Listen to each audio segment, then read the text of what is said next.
হাজার হাজার মানুষ জমা হয়ে গেল। মুসা আলাইহিস সালাম তিনি ইমাম। আল্লাহু আকবার। মুসা নবী আলাইহিস সালাম তিনি ইমাম আর পেছনে মুসল্লি। দুই রাকাত নামাজ। কি নামাজ বাবা ওটা? ইস্তিসকার নামাজ। আগে আমাদের দিকে পানি না হলে মাঠে নামাজ পড়তো, আপনাদের দিকে পড়ে না নাকি? পড়ে? আগে পড়তো বাবা। হ্যাঁ, ইস্তিসকার নামাজ। দুই রাকাত নামাজ পড়ে আল্লাহর ইলাহি দরবারে হাত তুলেছে। যত দোয়া করে আর তত রোদের টেম্পার বাড়ে। মুসা নবী আলাইহিস সালাম বলছে আল্লাহ কি হয়েছে, আর মুসল্লিরও বলছে আল্লাহ কি হয়েছে, যত দোয়া করে তত রোদ বাড়ে, দোয়া তো কবুলই হইল না। বাড়িতে ছিল ভালো ছিল, কিন্তু মশার পাল্লাই পড়ে অকালে জীবন যাবো, কি হবে? পেছন থেকে বলছে কি হবে কি হবে, গলায় খেকারি। এই যে তিল ছাড়ার মানুষ, এখানকার মানুষ শুক্রবারের দিন জুম্মার দিন ও মনে মনে করছে জুম্মার নমাজটা পড়বো, পড়ে ফুল বাড়ি যাবে। অনেকেই ভাবে নাকি না?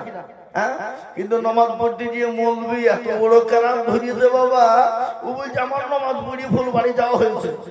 ও তো বুঝতে পারছে না যে মৌলবি তোমার হোশ নাই, আমি নামাজ পড়ে ফুল বাড়ি যাবো, তুমি কেরাম ধরেছো লম্বা। তার মানে পেছন দিকে বলে নাকি? বলে না না, পেছনে মানে কি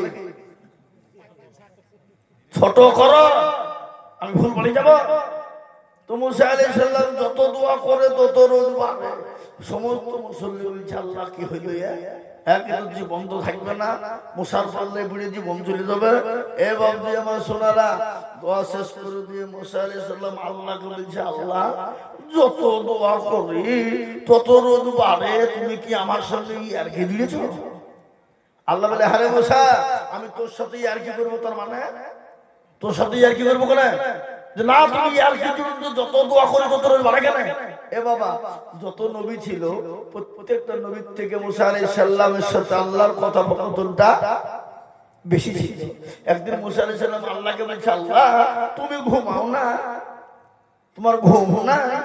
তা আল্লাহ বলছে তোর মুখে যা আসছে তা বলছে লাইসেন্স দে, আমি ঘুমাইলে হবে? বলুন না, তুমি ঘুমাও না তাই জিজ্ঞাসা করছি, কেন তোর বিশ্বাস নাই?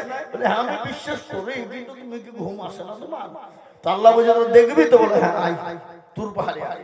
মুসা আলাইহিস সালামকে তুর পাহাড়ে রাখা হলো, একটা গ্লাস দেওয়া হলো, গ্লাস কাচের গ্লাস, বুঝেন তো নাকি? কি কাচের গ্লাস বুঝেন না? আপনাদের দেখে নাই বুঝেন আছে, কাচের গ্লাস আছে, কিন্তু কাচের গ্লাসে পানি খাইতে পারে না। সব বাড়িওয়ালিরে সাজিয়ে রেখে দিয়েছে সুন্দর করে, পানি খাইতে দেবে না। হ্যাঁ, কি বুঝলেন? এই যে বাড়িতে ছিলাম হুজুরের বাড়িতে, কিভাবে সাজিয়ে রেখেছে গিলাস আর প্লেটকে, কি বুঝলেন? শখের মতো। কিন্তু জীবনও হুজুর বললেন জীবনও বাটি বের করে তরকারি দেয়, থালা তো খাতে দেয়নি, কি বুঝলেন? বুঝলেন না? আল্লাহ মা বোনরা সাজিয়ে রাখবে, কুটুমকে খাটিয়ে দেবে।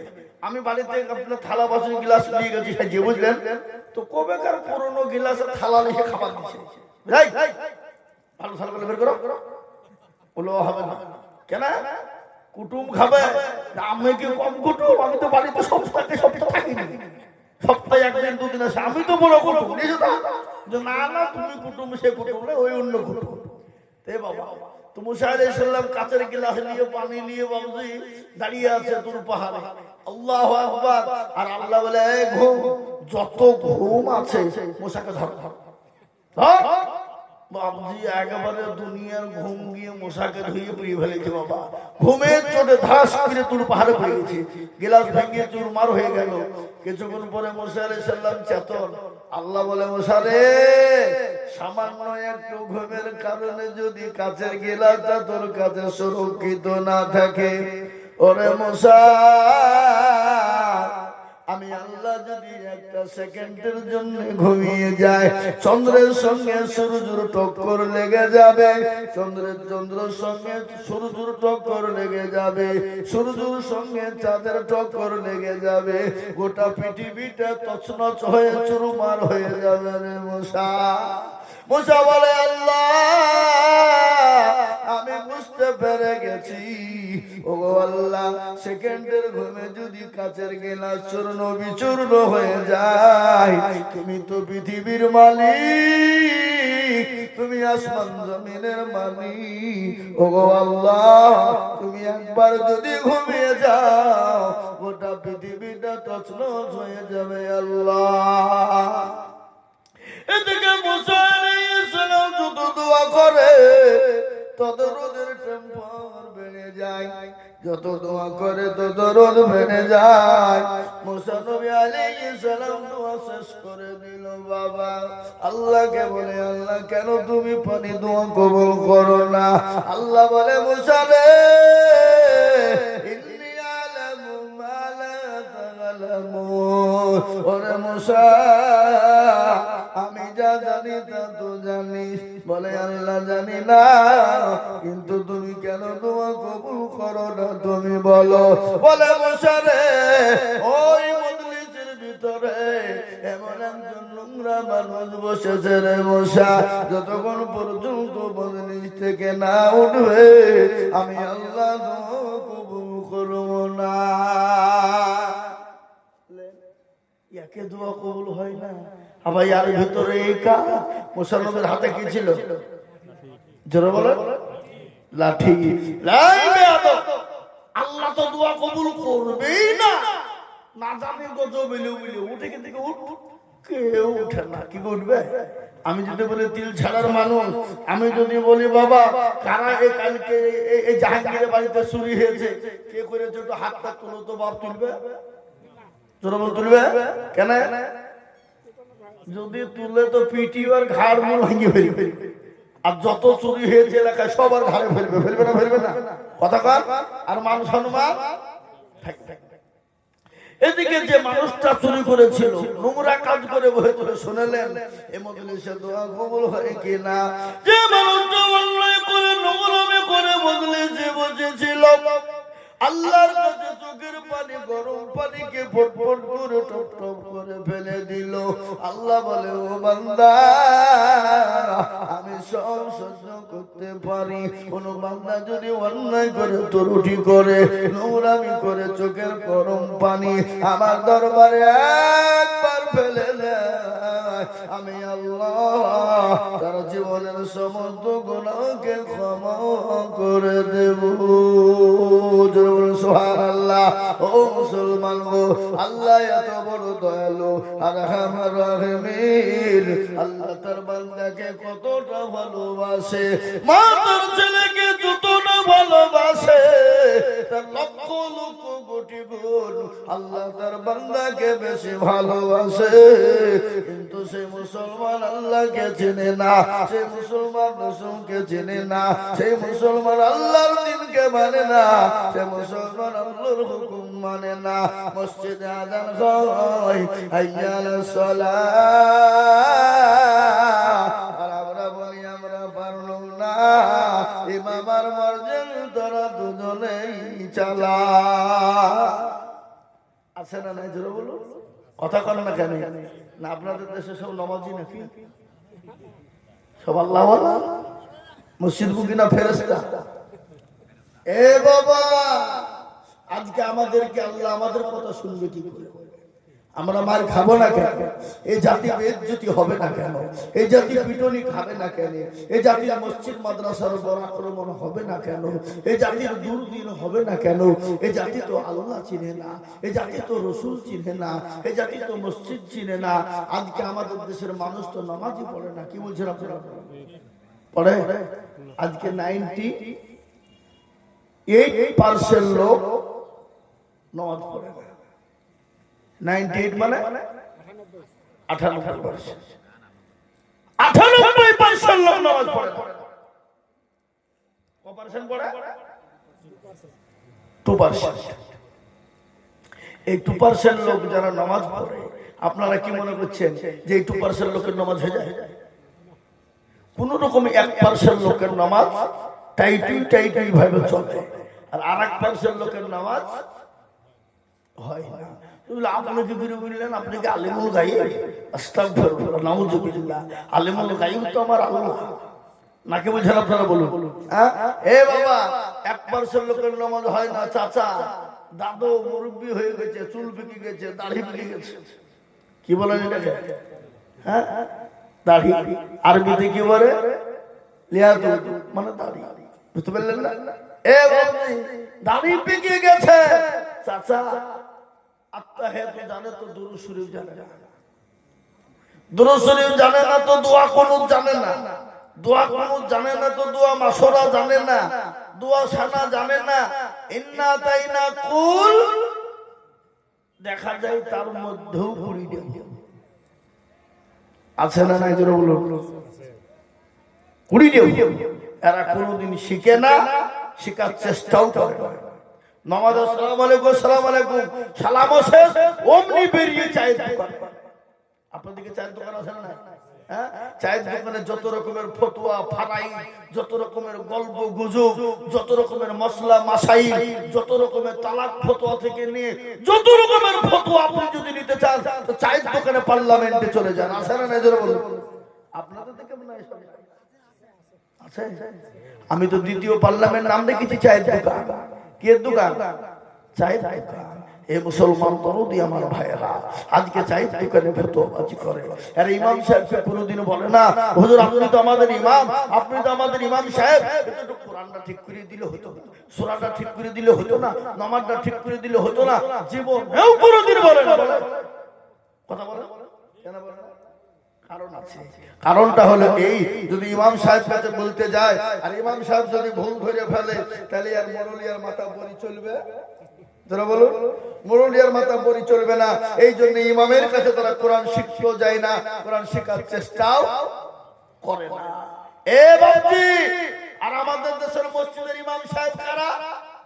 ইমাম সাহেবরা কোনোদিন কোনো মুসল্লিকে বলল না চাচা বসেন, নামাজটা ঠিক করে দি, কোরআনটা ঠিক করে দি, সূরা খেলা ঠিক করে দি, সব ঠিক করে দি। ইমাম সাহেবরাও বলে না। বলে কেন বলে না?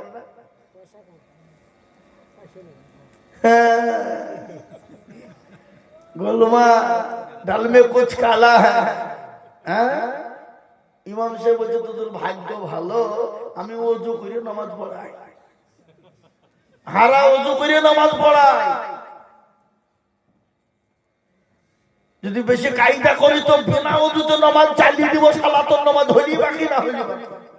বিনা ওযুতে নামাজ কি কথা বলেন ঠিক না বেটি? ৫,০০০ টাকা বেতন, ৬,০০০। আবার কোন কোন জায়গাতে মমতা খালা দেয় ওই নীতি সহি। শুনলে সরকারের টাকা দেয় আর ওই ইমামের পিছনে নামাজ পড়বেন, আপনার নামাজ হবে না। হ্যাঁ, ইমাম সরকারি ভাড়া পায় আলাদা। আপনাকে মসজিদ থেকে কিছু যদি না দেন আপনার ওই মুসল্লি ইমামের পিছনে নামাজ পড়া। আজকে ইমামের বেতন ৪,০০০ ৫,০০০ টাকা। মসজিদে ইমাম নামাজ পড়ে যারা আলহামদুলিল্লাহ রাব্বিল আলামিন আর রহমানির রহিম, আল্লাহ মাস তো শেষ হয়ে গেল। আল্লাহ ২৭ দিন এই ৫,০০০ টাকা বেতন নিয়ে বইয়ের ছায়া কিনবো না, ব্লাউজ কিনবো, ছেলের ওষুধ কিনবো না, জামা কিনবো না, স্কুলের ফিস দেবো না, বই কিনবো। গায়রিল মাগদুবি আলাইহিম ওয়ালাদ-দাল্লিন। ফেরেশতা বলছে কি নামাজ রে? বলছে ইমাম কো ফাটাবো, মুসল্লি কো পিটবো, একবার মরে দে একবার কবরে আয় হুলকে মেরে মাজা ভেঙে দেব। বুঝতে পারলেন না আমার কথা? এ বাবা, আর আমাদের মসজিদের আপনাদের দিকে বলছিনি, আপনার আমাদের দেশে আছে মসজিদের সেক্রেটারি কারা, সভাপতি কারা, এ বাবা ক্যাশিয়ার কারা, মসজিদের দরজা চিনে না যারা। কথা বলেন। সপ্তাহে একদিন যাই মুরুলি করতে, মাথা পরি করে টাকা পয়সা গড়ি নিয়ে পকেটে ভরি নিয়ে সুদা পারি। আবার এমন সেক্রেটারি আছে মসজিদের টাকা দিয়ে লটারি কাটে। কথা কয় না? কাটে না? মসজিদের টাকা দিয়ে লটারি কাটে। লটারি কাটিয়ে দিয়ে যদি লুঙ্গিরে ডেকে কি বলে? এই কুচে গুঞ্জে বাবা নামাজ পড়তে গিয়ে বাবজি উঠতে গিয়ে লুঙ্গি খুলে পড়ে গেছে, লটারিও পড়ে গেছে। ও লুঙ্গি তোলা বাদ দিয়ে বাবজি লটারি তুলছে, বলে ইজ্জত চলে যায়, কিন্তু বেইজ্জতি হওয়া যাবে না। বুঝতে পারলেন আমাদের কথা? কবি বলেছে তনহামা দাগে দাগে সোর বম্বা বুঝা বুঝা রে হাম, সারা অঙ্গে ব্যথা, কোথায় ওষুধ লাগাবো এই জায়গা খুঁজে আমরা পাচ্ছিনি বাবা। মনে যদি পছন্দ ধরে খুঁজে কিরে পাওয়া যায়, আর মলমটা দেব কোন জায়গায়? কথা কোন ঠিক না বেঠি? আজকে কোনটা বলবেন আপনি? কি বলবেন আপনি? কাকে বলবেন আপনি, কার কথা শুনবেন আপনি? আজকে মুসলমানদের এতটা দুর্দিন, এ মুসলমানদের দুর্দিন নয়, আজকে মসজিদ ভেঙে দিচ্ছে, মাদ্রাসা বন্ধ করে দিতে চাইছে, কোরআনকে পুড়িয়ে দিতে চাইছে, মুসলমানদের বাড়ি ঘরকে তছনছ করে দিচ্ছে, মুসলমানদেরকে দেশ থেকে তাড়িয়ে দিতে চাইছে, মুসলমানদের বাড়ি ঘরকে উধাও করে দিতে চাইছে। তারপরেও যদি এ জাতি না শিখে, এ জাতির কপাল পোড়া, এ জাতির কপাল পোড়া, এ জাতিকে কপাল পোড়া ছাড়া কি বলে? আজকে আল্লাহর কাছে হাত তুলে বলছে রব্বানা, আর আল্লাহ বলছে যে তোর চামড়া থুবো। হ্যাঁ, হাত তুলছে রব্বানা, যখন বিপদে পড়ছি তখন রব্বানা, আর আল্লাহ বলছে তোর চামড়া বেদামে করে ফেলবো। আয় একবার মর। ও বিপদে পড়ছি তখন রব্বানা, আর যখন শান্তি পেয়েছি তখন আল্লাহকেও চিনিস না। এটা আমাদের সমাজ আছে না? জোরে বলো। আমাদের যখন অসুখ হয়ে যায় আমরা কতবার আল্লাহকে ডাকি, আল্লাহ বাঁচাও, আল্লাহ বাঁচাও। যখন সুস্থ হয়ে যায় আল্লাহকে ভুলে যায়, দিনে একটা বারের জন্য আল্লাহকে ডাকি না। ঠিক না? জোরে বলো। ও মুসলমান গো, আজকে ভারতবর্ষে মুসলমানদের বড় পরিস্থিতি বাবা।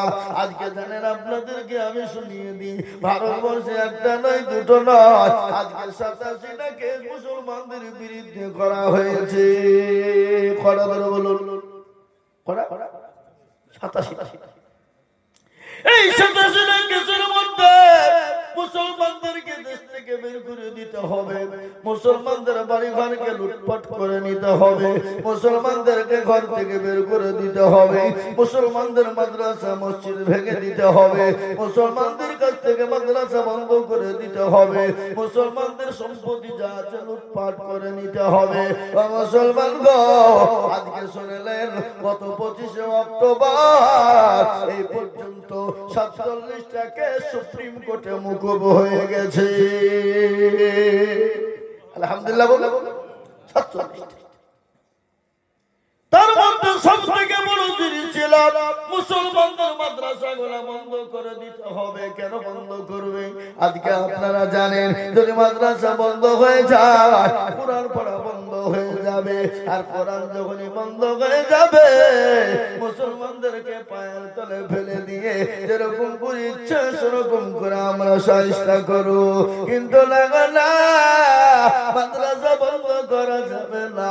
সুপ্রিম কোর্ট বলে দিল, ভারতবর্ষে যতগুলা মাদ্রাসা আছে পৃথিবীর কারো বাপের ক্ষমতা নাই মাদ্রাসা বন্ধ করে দিতে পারে। সুবহানাল্লাহ বলো। সুপ্রিম কোর্ট বলেছে মাদ্রাসা বন্ধ করে দেওয়া যাবে না। তারপরে তাদের মাথায় পোকা ধরে গেল, তাদের তারপরে মাথা ব্যথা হয়ে গেল। বলে সুপ্রিম কোর্ট কি কাজ করলো রে? তাহলে মুসলমানদেরকে তো জব্দ করা যাবে না। সর্বপ্রথম আবার একটা আইন চালু করলো বাবা, বলে মুসলমানদের অকাম সম্পত্তিতে দাঁত ঢোকাতে হবে, মুসলমানদের অকাম সম্পত্তি কেড়ে নিতে হবে। মুসলমানদের অকাম সম্পত্তি যদি কেড়ে না, অকাম সম্পত্তির বিল যদি পাস করে ফেলে, তখন মুসলমান আর অকাম সম্পত্তির সঙ্গে মুসলমানদের ধর্ম কর্ম সব জড়িয়ে আছে বাবা। এবার জড়িয়ে আছে অকাপট কি আপনার গরন্তর, আপনার মসজিদ, আপনার ঈদগাহ, আপনার মাদ্রাসা, আপনার মক্তব, বালাখানা সমস্ত সরকার আওতায় চলে যাবে। আপনার বাপ যদি মারা যায় আপনি মাটি দিতে পাবেন না, আপনাকে কাগজ করা লাগবে। কাগজ করে আপনি আপনার গঙ্গারামপুর থানায় দেবেন, গঙ্গারামপুর থানা থেকে বালুরঘাটে যাবে, বালুরঘাটে এমএল হয়ে কলকাতা যাবে, কলকাতা থেকে এমএল হয়ে সুপ্রিম কোর্টে যাবে, সুপ্রিম কোর্টের আইন পাস হবে, তারপরে কাগজ আপনার কাছে এসে জমা হবে। আপনি আপনার বাপকে তারপরে মাটি দিতে পাবেন, নচেত আপনাকে মাটি দিতে দেবে না। ও মুসলমান গো, আজকে মুসলমানদেরকে যে নতুন উপকারে অকাম সম্পত্তি কেড়ে নিতে চায়, কিন্তু আমরা বলবো মুসলমান শোনে না, ইনশাআল্লাহ সুম্মা ইনশাআল্লাহ এই অকাম সম্পত্তি তারা মুসলমানদের নিতে পারবে না। কেন পারবে না? মুসলমানরা প্রয়োজন হলে মাথায় রুমাল বাঁধবে, মাথায় কাপড়ের কাপড় বাঁধবে, তারপরে রক্ত দিবে, তারপরে অকাম সম্পত্তি কোনো বেঈমানের হাতে দেবে না। দেবে? চলো বলুন দেবে। আপনি আপনার মসজিদে আজান দিতে পারবেন না, আপনি আপনার মসজিদে নামাজ পড়তে পাবেন না, আপনি আপনার ঈদগাহে নামাজ আদায় করতে পাবেন না, আপনি কোনো আপনি ইচ্ছাকৃত যেতে পারবেন না। তাদের আওতায় চলে যাবে। তারা যদি আইন দেয় তো পাস হবে, আর যদি না দেয় তো যাবে না। ও মুসলমান গো, আজ আমি আপনাদেরকে বলে দিয়ে যেতে চাই, ও বান্দা শুনে না। আজকে যারা সংসদে বসে আছো, চেয়ারে বসে আছো, মসনদে বসে আছো, ওই মসনদ তো মুসলমানরাই দিয়েছে, ওই মসনদ তো তোমাদেরকে হাতে তুলে দিয়েছে মুসলমানেরা। মুসলমানরা যদি না থাকতো, ভারতবর্ষের জীবনেও কোনোদিন স্বাধীন হতো না। কি বলছেন আপনারা বলেন? ভারতবর্ষ কাদের জন্য স্বাধীন হয়েছে বলুন? মুসলমানরা কি কেজি কেজি রক্ত দিয়েছে? কুইন্টাল কুইন্টাল রক্ত দিয়েছে না। মুসলমানরা টন টন টন টন রক্ত দিয়েছে। আজকে মুসলমানেরা টন টন যদি রক্ত না দিত, ভারতবর্ষ জীবনেও কোনোদিন স্বাধীন হতো না। একদিনই বাবা দিল্লি থেকে লাহোর পর্যন্ত এমন কোন কাজ ছিল না। ৫৭,০০০ আলেম, ৫৭,০০০ ওলামা, তারা একদিনে গর্দান নিয়েছিল। দিল্লি থেকে নিয়ে লাহোর পর্যন্ত এমন কোন কাজ ছিল না শেষে গাছগুলানে আলেমদের গর্দান ঝোলানো ছিল না, ওলামাদের গর্দান ঝোলানো ছিল না। তোমরা কি জানো দিল্লির জামে মসজিদে দাঁড়িয়ে বলেছিল মাওলানা আবুল কালাম আজাদ, ও মুসলমানেরা তোমরা দেশ থেকে চলে যেতে চাও, পাকিস্তানে যাবা, বাংলাদেশে যাবা, শোনো শোনো শোনো, যে দেশে যে বাংলাদেশে আমার আল্লাহ আছে, যে পাকিস্তানে আমার আল্লাহ আছে, সেই আল্লাহ কি ভারতের মাটিতে নাই? তোমরা যদি দেশ ছেড়ে চলে যেতে চাও, তোমাদের বাপ দাদার কবর গোলাকে জিয়ারত করবে কারা?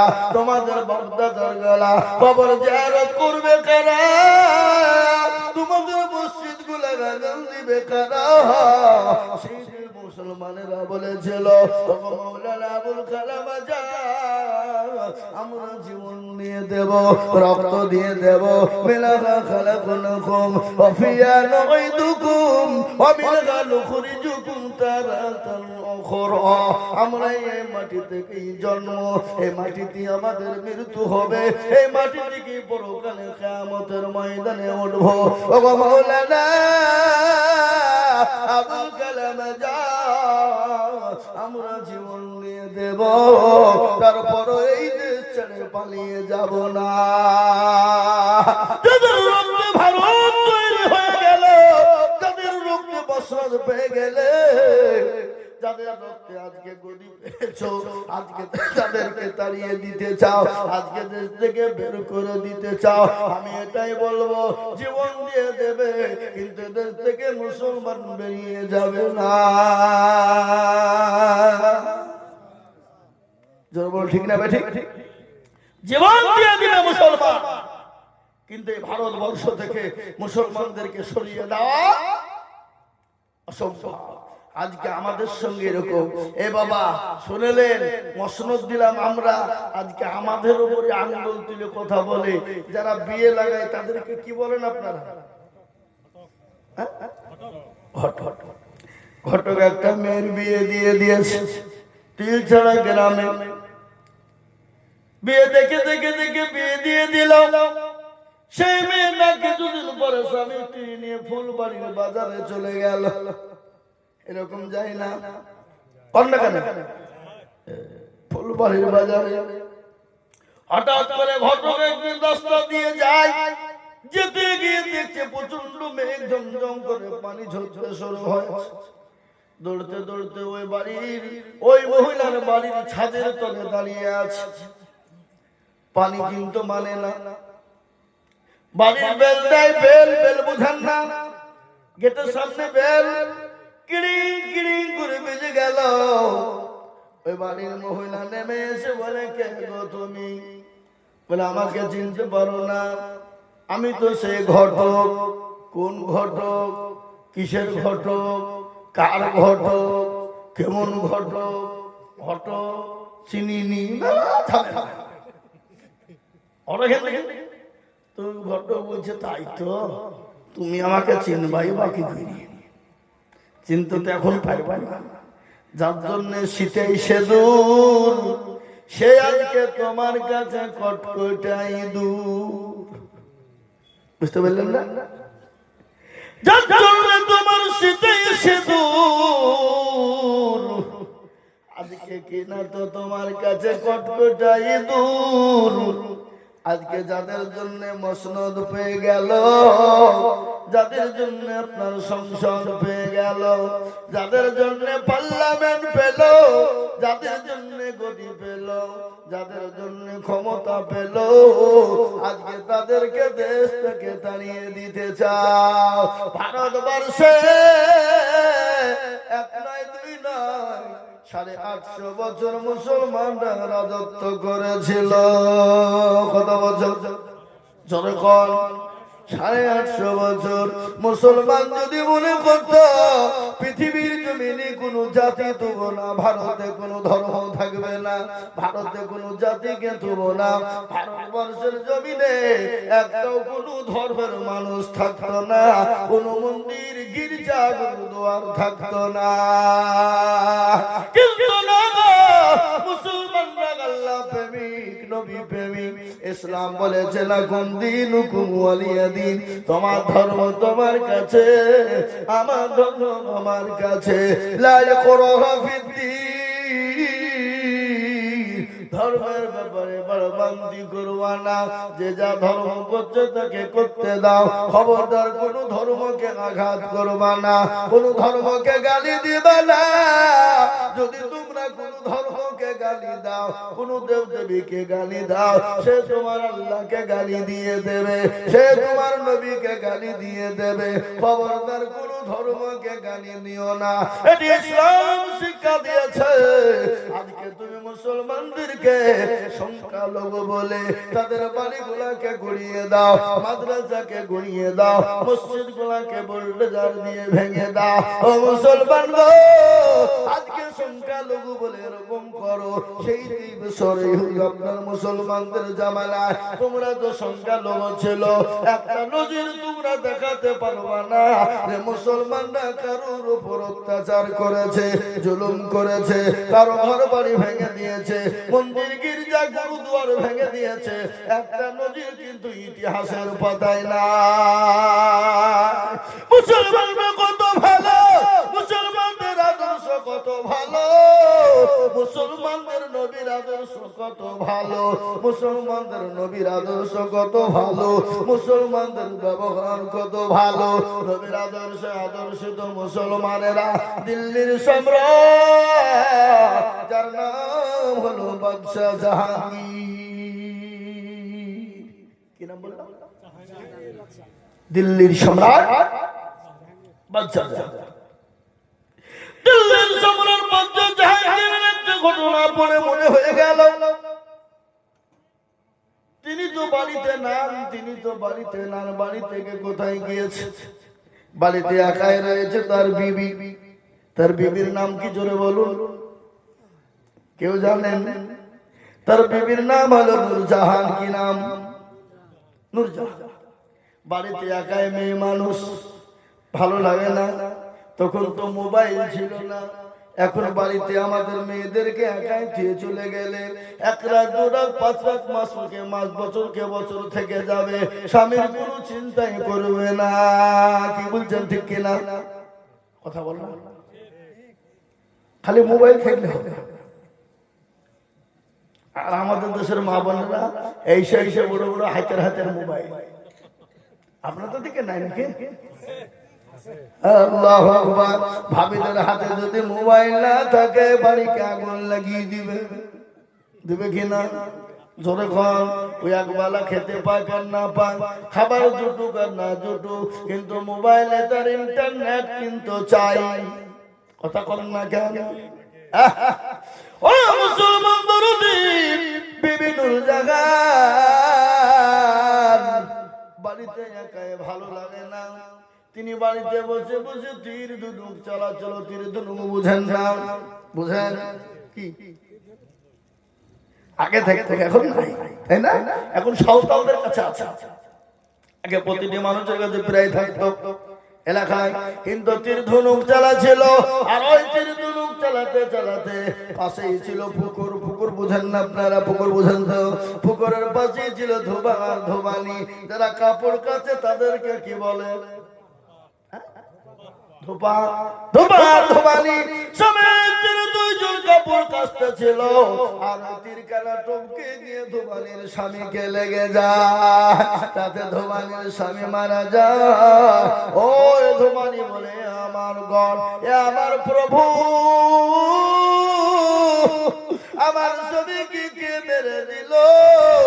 আমার স্বামীকে কে হত্যা করে দিল?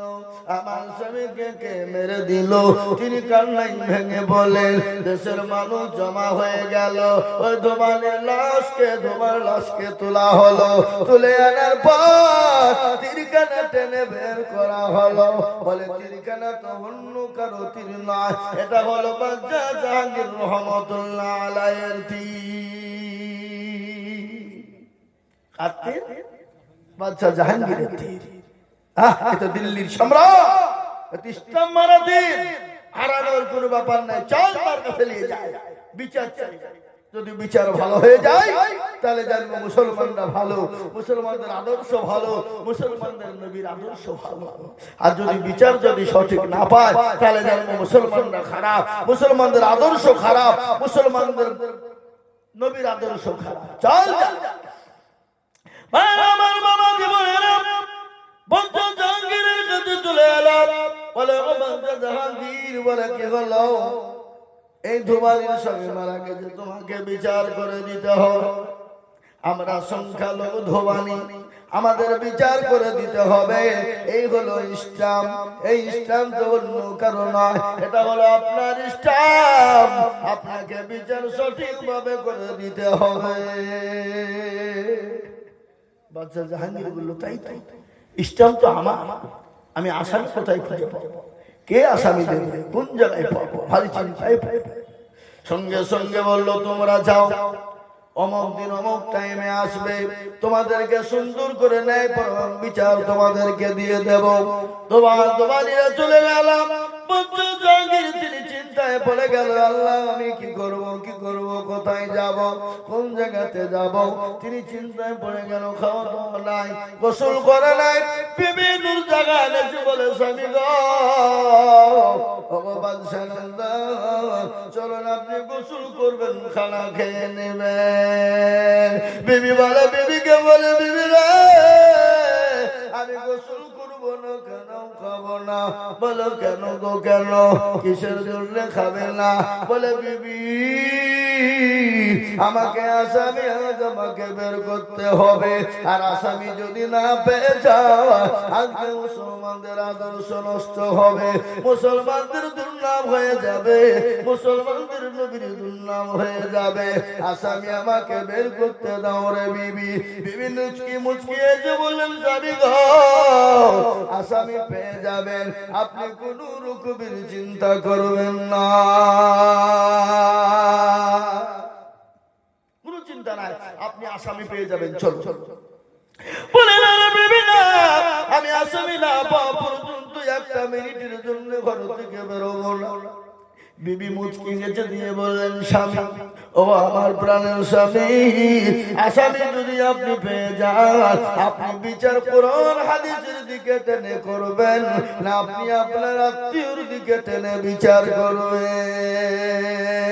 বাদশা বলে, বিবি রে, কোরআন এবং হাদিসের দিকে জীবনের কোনো দাম নাই, কোরআন এবং হাদিসের সব থেকে বেশি দাম। ও বিবি, আমি কোরআন এবং হাদিসের দিকে লক্ষ্য করে আমি বিচার কিন্তু করে দেব বিবি। এতে যদি তুমি আমার বিবি নূরজাহান, তুমি যদি আসামি হয়ে যাও, আমি তোমাকে পর্যন্ত ছেড়ে দেব না। সুবহানাল্লাহ বলুন, সুবহানাল্লাহ বলুন।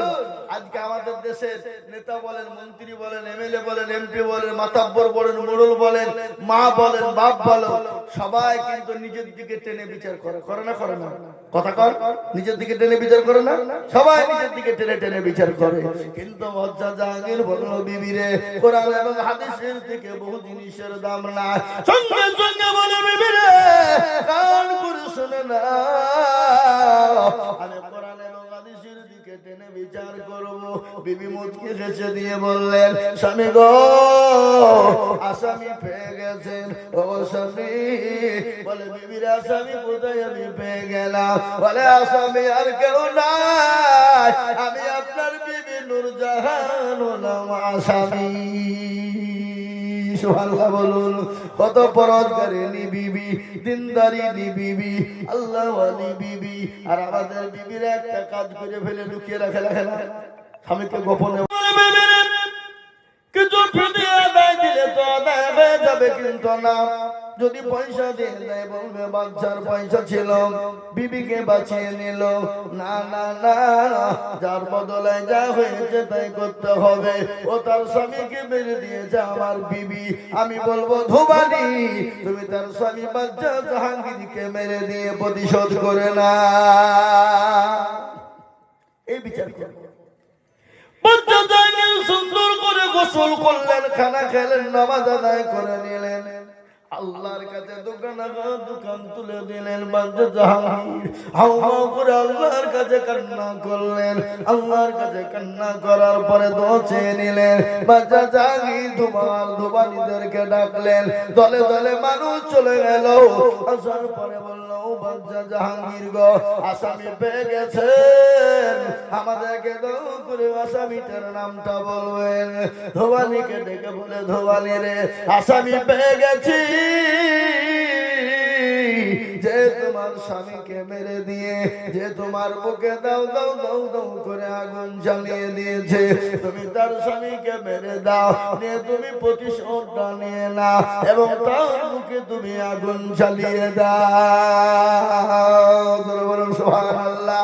বাচ্চা জাহাঙ্গীর তীরের ধনু যখন ধোবানিকে দিয়ে দিল, দিয়ে বলল, ধোবানি গো, আসামি আর কেউ নয়, আসামি হলো আমি বাচ্চা জাহাঙ্গীর। ও ধোবানি, এই তীরার ধনুক নাও, নিয়ে আমাকে তুমি হত্যা করে দাও, দিয়ে তুমি তোমার বিচারখানা পরিপূর্ণ করো। বাচ্চা জাহাঙ্গীর পশ্চিম দিকে কাবা শরীফের দিকে মাথাকে করলেন, মাথাতে করে দিয়ে হাঁটু গেড়ে বসে গেলেন। ওই ধোবানি তীর আর ধনুক কানা নিলেন, নেওয়ার পরে বাচ্চা জাহাঙ্গীরের গায়ে ঠেকিয়ে বললেন, ভগবান জাহাঙ্গীর, আমি তোমাকে ক্ষমা করে দিলাম, আমি মাফ করে দিলাম, আমি তোমাকে ক্ষমা করে দিলাম, মাফ করে দিলাম, আমাকে তুমি মাফ করো। ভগবান জাহাঙ্গীর, আমাদের মতো সংখ্যালঘুদেরকে তোমার মতো বাঞ্ছা যদি দুনিয়ার জমিনে বেঁচে থাকে, আমাদের মতো সংখ্যালঘুর কোনোদিন বঞ্চিত হব না, কোনোদিন বঞ্চিত হব না। ভগবান জাহাঙ্গীর, আমি তোমাকে ক্ষমা করে দিলাম। সুবহানাল্লাহ। মুসলমানদের আদর্শ, মুসলমানদের নেতা কাকে বলে, মুসলমানদের নেতা কাকে বলে, মুসলমানদের বাদশা কাকে বলে, মুসলমানের আদর্শ আদর্শিত কাকে বলে, নবীর আদর্শ আদর্শিত কাকে বলে, কোরআন পড়লে পৌঁছাবে। আল্লাহর কোরআন বলে দিয়েছে, লাকাদ কানা লাকুম ফি রাসূলিল্লাহি উসওয়াতুন হাসানা। ও মুসলমান গো, আমার নবীর চরিত্র, আমার নবীর আখলাক, আমার নবীর ব্যবহার এত ভালো।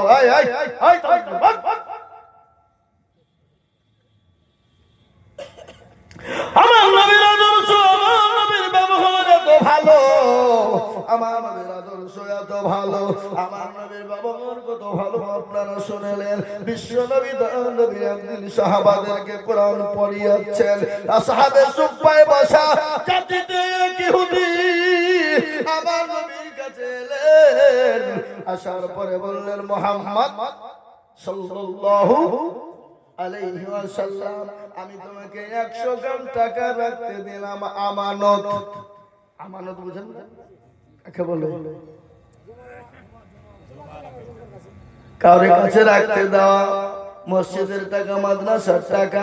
আর এখন আমাদেরকে আমানত রাখতে দিলে তো মনে হচ্ছে ধার দিয়েছিল সে টাকা দিল, তাই না? যারা বলো ওই টাকা দিয়ে বড় বড় মাছ কিনে, ওই টাকা দিয়ে 5 কেজি করে গোছ কিনে খেয়ে ফুরিয়ে দেয়, দিয়ে চাইতে গেলে বলে টাকা নেই, ফুরিয়ে গেছে, পড়াই খালি ঘোরা।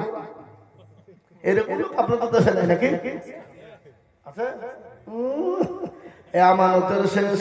কিন্তু নবী আমার বিশ্ব নবী, দয়ার নবী, তিনি আমানত তিনি রেখে দিলেন। আমানত 100 টাকা আমানত বিশ্ব নবীর কাছে রেখে দিলেন। কিন্তু ইহুদির ভিতর তো বড় খারাপ, নবীকে অপমান করবে, অপদস্থ করবে। 5 দিন পরে সাহাবাদেরকে নিয়ে আবার কোরআন তেলাওয়াত করে।